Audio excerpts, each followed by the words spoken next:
But first time for Countdown's number 2 story tonight's worst persons in the world. The bronze to Brian Kilmeade of the morning show on Fix News reads those talking points like nobody's business. Thinking? Not so much. Carol Browner, she's got socialist ties. She led a commission of socialist groups which calls for global governance. Kilmeade then tells a guest. So should she have a hard time getting confirmed? Her position as presidential advisor on climate and energy, that doesn't require anybody to confirm her. But Brian, you've been a wonderful contestant. As a parting gift, we'd love to give you the home version of the conservative parrot game. The silver to Bill Cunningham, the rabid radio host of Cincinnati.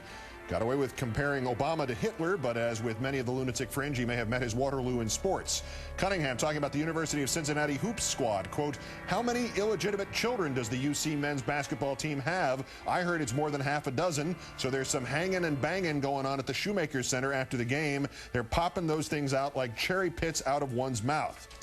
I think the man just imust all over himself. Just for added zest, the station he's on in Cincinnati broadcasts the University of Cincinnati basketball games. But our winner, Billo the Clown, heartbroken that the end of his fantasy world is near, the one in which he's Jack Bauer and Bush is Jack Bauer and Cheney is also Jack Bauer. Also terrified at the prospect somebody somewhere might be held accountable, orally opened his show thusly. Tearing the country apart over the Bush-Cheney anti-terror policies, the far-left media has succeeded in convincing the world that the USA is a nation of torture, a country that sadistically inflicts pain on both the innocent and the guilty. No, that was done the other day when Mr. Bush's head of prosecution for detainees said we tortured that man Al-Qahtani. Well, these people at the New York Times and NBC News should be very proud. They've damaged their own country in a disgusting display of propaganda and outright lies. It all began with Abu Ghraib. The story featured more than 50 times on the front page of the New York Times. Because, of course, you don't want anybody reporting the Bush administration's mistakes because Mr. Bush was so diligent about owning up to them. Obviously, Abu Ghraib would have corrected itself if only we had ignored it.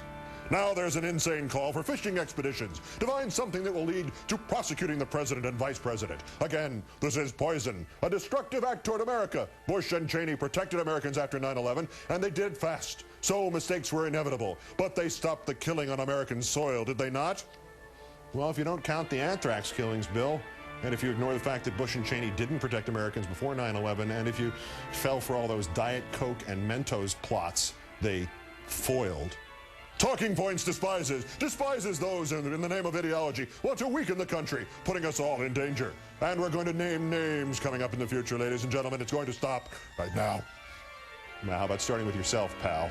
Because with the hateful bile you've been spilling for a decade, and the racism and the homophobia and the demonizing of dissent, you, Bill O'Reilly, have personally harmed this country far more than a John Walker Lind ever did.